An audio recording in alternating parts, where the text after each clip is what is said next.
This is the book of Job, chapter 30, verses 13 and 14. Verse 13, and it reads, They mar my path, they set forward my calamity, they have no helper. Verse 14, They came upon me as a wide breaking in of waters. In the desolation they rolled themselves upon me. All right, now getting the NLT. They block my road and do everything they can to destroy me. They know I have no one to help me. They come at me from all directions. They jump on me when I am down. Giving all praises, glory, and honor to Yahweh, Bahashem, Yahushai, Bahashem, Rahak HaKodash. Double honors to the apostles and elders of Great Millstone who rule well in teaching me this 100% truth. Salutations to them and my fellow Akim who labor in this truth week in and week out on the highways and byways. Also, salutations to the hopeful elect of the scattered 12 tribes of Israel, scattered to the four corners of the earth that be like unto the speckled bird, also known as your Israelite foreigners and you so-called Negroes, Latinos, and Native Americans. To you, I say Shalom. This is your brother Ayashar Barzal, a prophet of doom from the Indianapolis branch of the Great Millstone, coming back at you with another lesson that is edifying to the elect body of the nation of Israel.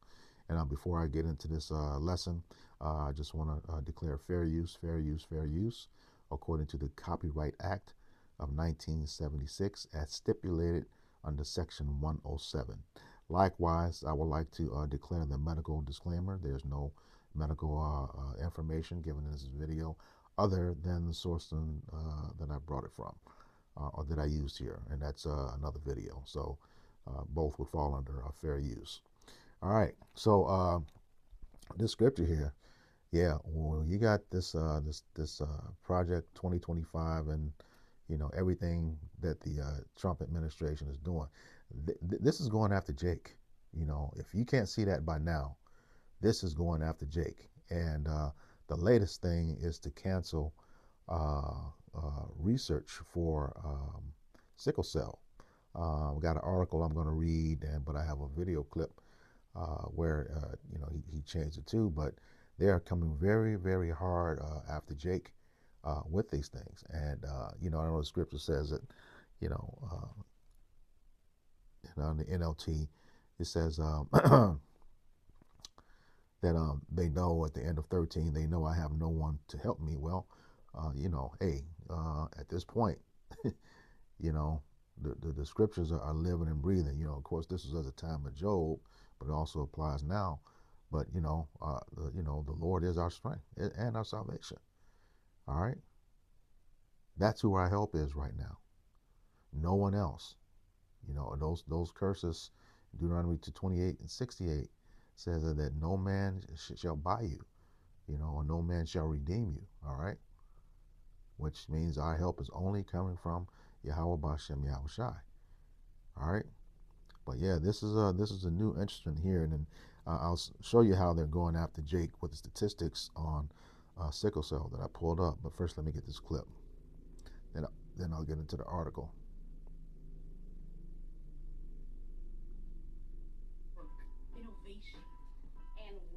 Because this is her time. Slocky for the ads. It is what it is.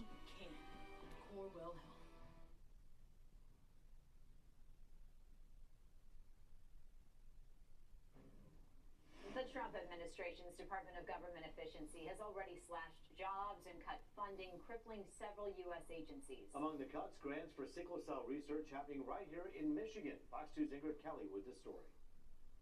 I thought I was taking home a completely, healthy baby. But then Adriana Tapp got a call from medical staff about her baby. She had the full sickle cell disease. It's a blood disorder that can cause serious complications. Amara became so sick that 2 months later, she was forced to go to the hospital. They immediately threw her on oxygen. But when doctors learned Amara has sickle cell disease, they immediately knew how to treat her, and everything started turning around. She started coming back. The family has Medicaid, but some fear that proposed cuts by the Trump administration to this medical assistance could hurt critical patient care needed to survive. It is proposing the $7 billion cuts to Medicaid. That's just wrong. But the CEO and medical director of Sickle Cell Disease Association of America, Michigan chapter, is working to prevent the cuts. The most important impact it's going to have is on sickle cell patient care. This disease, often so debilitating, it prevents the patient and their caregiver from working, forcing them to rely on Medicaid. So if they don't have good insurance coverage, then what happens? They go to the emergency room and they go to the inpatient setting. That's not good care, and that's very expensive care. And what we're going to find is that our warriors are going to be sicker, and they're going to be literally dying because they can't.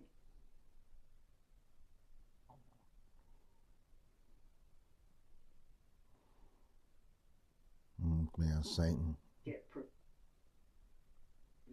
care. These patients are called warriors because they fight every day to survive. That's a fight in itself, but then to hear about these proposed cuts, it becomes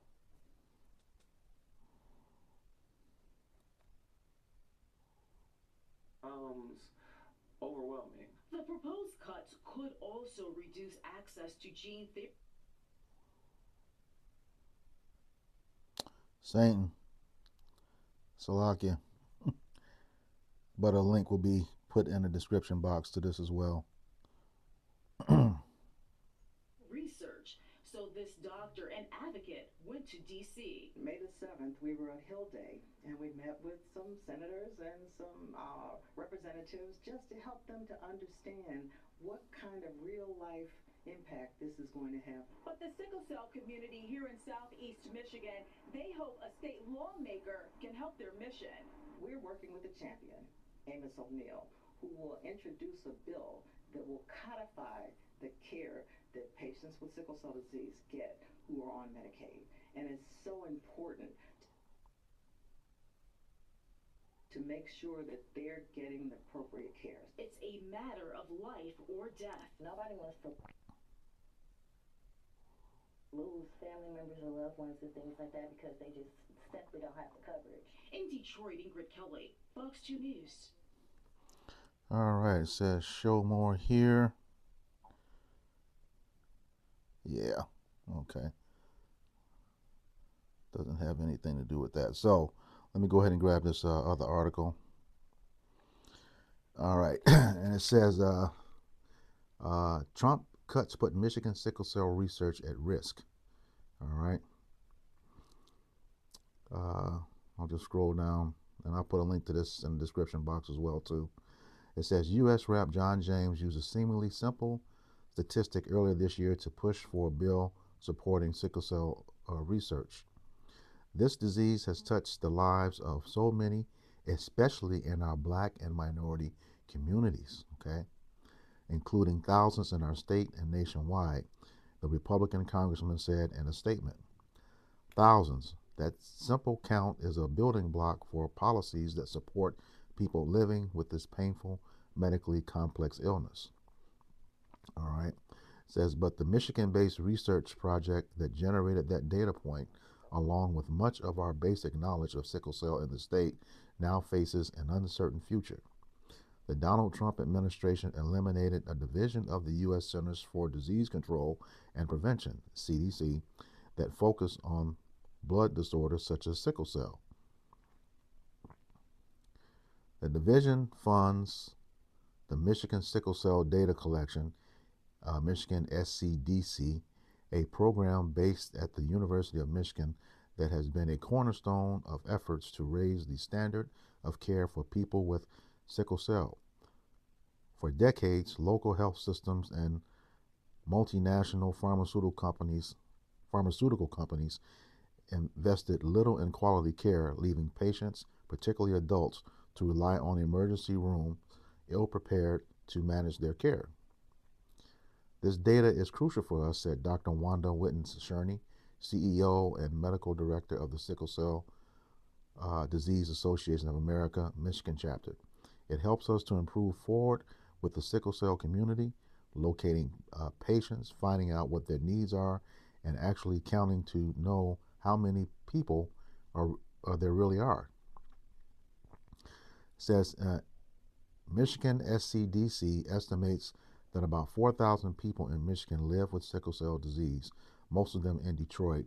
Severe, unpredictable pain is the hallmark of the disease, which primarily affects people with African American and Middle Eastern ancestry. Michigan is one of the 16 states that receive federal funding to gather basic data about the sickle cell community.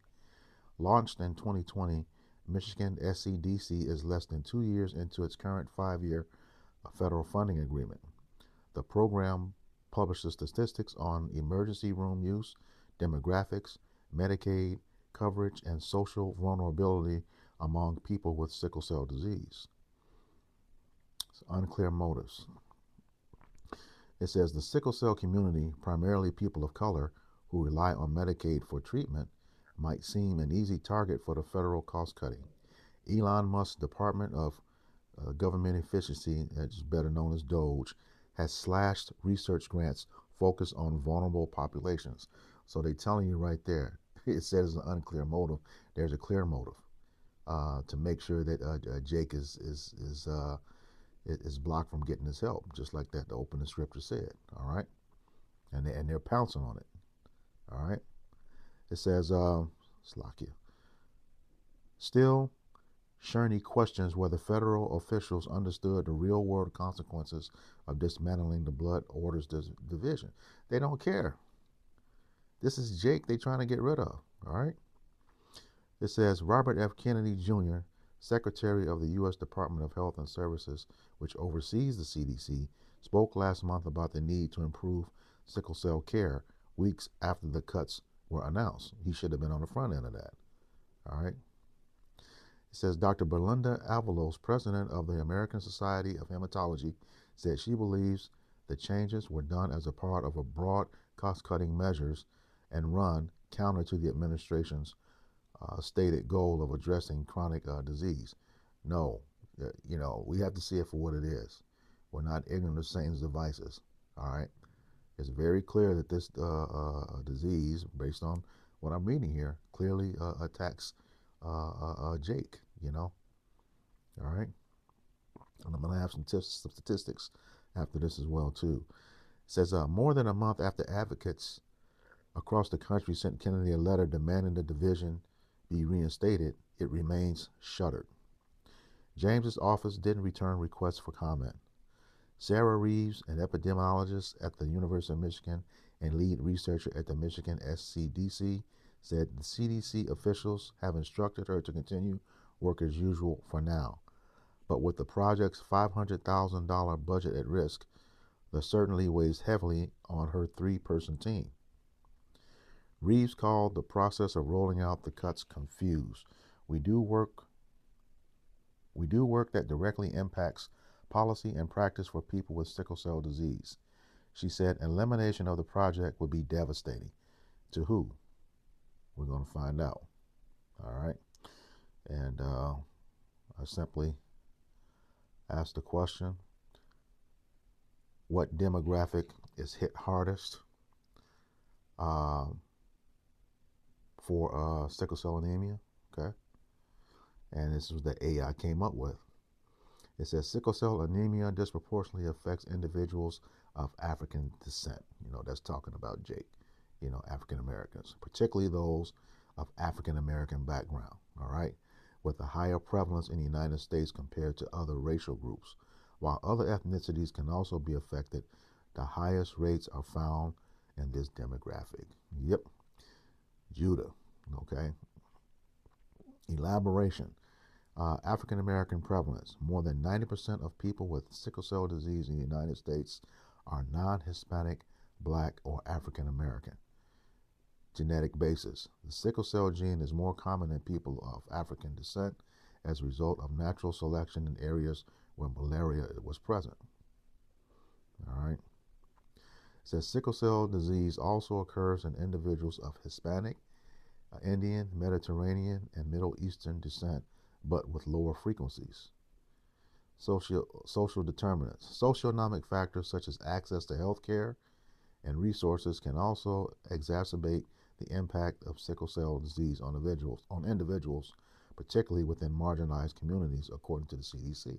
So, those marginalized communities, redlining, you know, poor quality of food in the area, you know, all of that stuff that set Jake up for failure. All right. So they're telling you point blank period, we're taking this so you don't survive. And the fact that we don't survive, that makes room for the refugees that he just brought over here, if they don't have stuff already. All right. Because that's what they do. Once they move you out and die out, they re-gentrify the communities. All right. But we know the devil has but a short time. That's why he's coming down with great wrath. All right, Revelation 12:12 says, globally, while sickle cell disease is found worldwide, the highest prevalence is in sub-Saharan Africa and India. And of course, we got people scattered over there too, Israelites over there as well, according to the WHO. Life expectancy. Individuals with sickle cell disease in the U.S. have an estimated life expectancy that is significantly shorter than the general population, according to the CDC. So it'll knock you out fast. All right.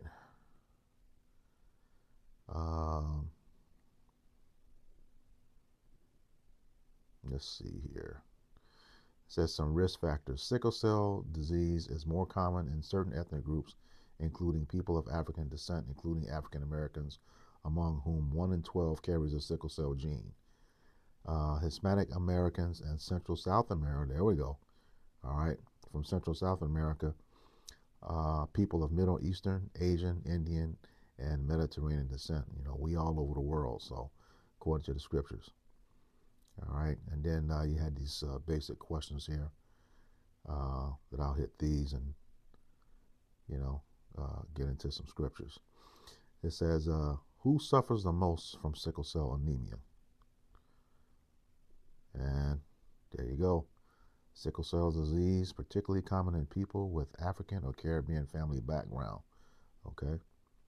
People with sickle cell disease produce usually red-shaped blood cells that can cause problems because they do not live as long as healthy blood cells and can block blood vessels. Jeez. Yep, that's Northern and Southern Kingdom there. All right, I'll close that one. What race does sickle cell affect the most? Okay. It says sickle cell disease affects individuals of African descent, most prominently with approximately 90% of those with sickle cell disease in the U.S. being black or African American. While it's less common in other races, it also occurs in individuals of Hispanic, Mediterranean, Middle Eastern, and Asian descent. It says here's a more detailed breakdown. It says African American. Sickle cell disease is most prevalent among African Americans, with an estimated 1 in 365 black or African American birth resulting in a child with the disease.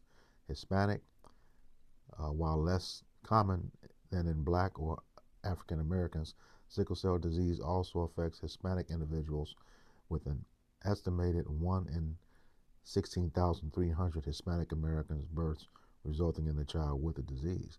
This is both Southern and Northern Kingdom. That's those curses. All right. It says other races, which we are scattered among. Sickle cell disease can also affect individuals of Mediterranean, Middle Eastern, and Asian descent, though it's less common than in black and Hispanic individuals. Wow. All right. Let's see here to close that up. And see if we had another question down here. Who has the highest prevalence of the sickle cell trait? I'll probably say that again. Yep. Sickle cells are a trait more common in certain ethnic groups, including African Americans. 8 to 10% of African Americans have sickle cell trait. Hispanics and South Asians. All right. Close that one up.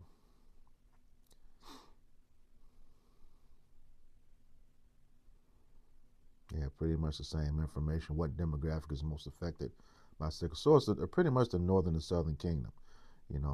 Southern Kingdom getting it the most. The Southern Kingdom being Judah, Levi, and Benjamin.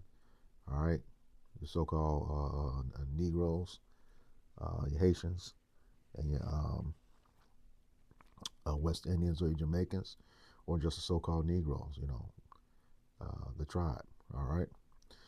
Hispanic Americans from Central and South America, yep, definitely Northern Kingdom. And like I said, amongst those other nations too, people of Middle Eastern, Asian, Indian, and Mediterranean descent, all right? Scroll that up.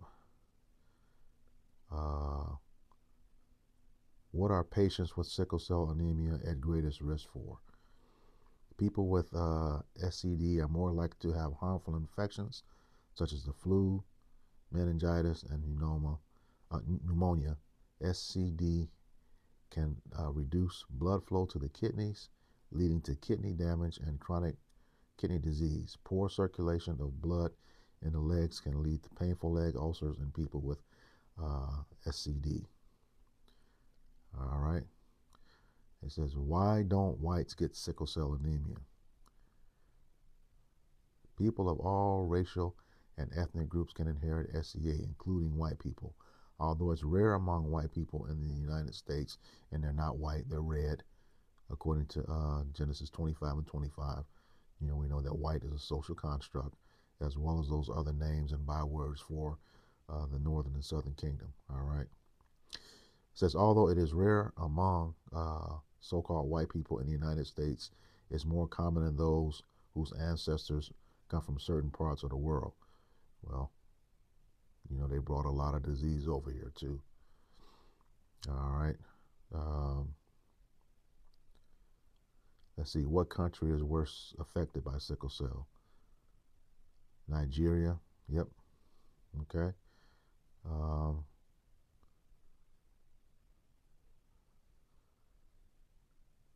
Yeah, all these questions you can again answer. What gender is most affected? Okay. It's not inherently prevalent in one gender. Okay. But yeah, you can pretty much go down and just look at all these questions. Let's see, what organ is damaged in sickle cell? The liver, the heart, kidneys, gallbladder, eyes, bones, and joints. Man, yeah, that stuff will fuck you up. All right. Yeah, like I said, I just asked Google, what demographic is hit. Let me just, what demographic is hit hardest for sickle cell anemia, and it'll pull this up for you. All right. But yeah, since we know it mostly impacts Jake, both southern and northern kingdom of Israel, and he wants to cut the funding, they're showing you how much they hate you, by cutting funding. And you have a shorter life expectancy.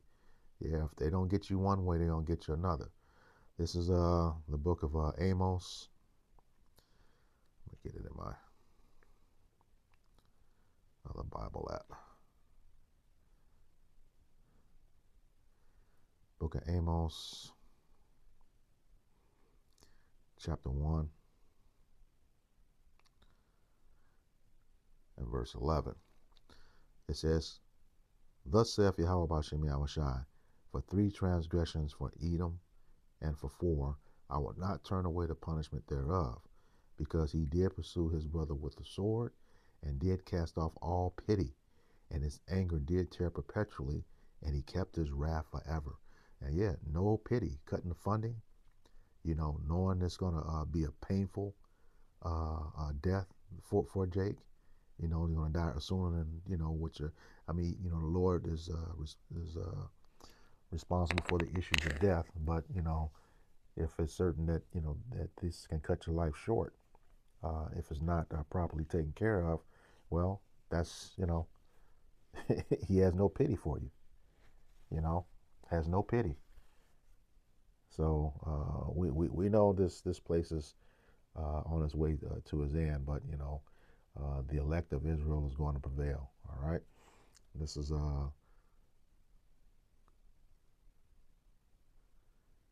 let's see.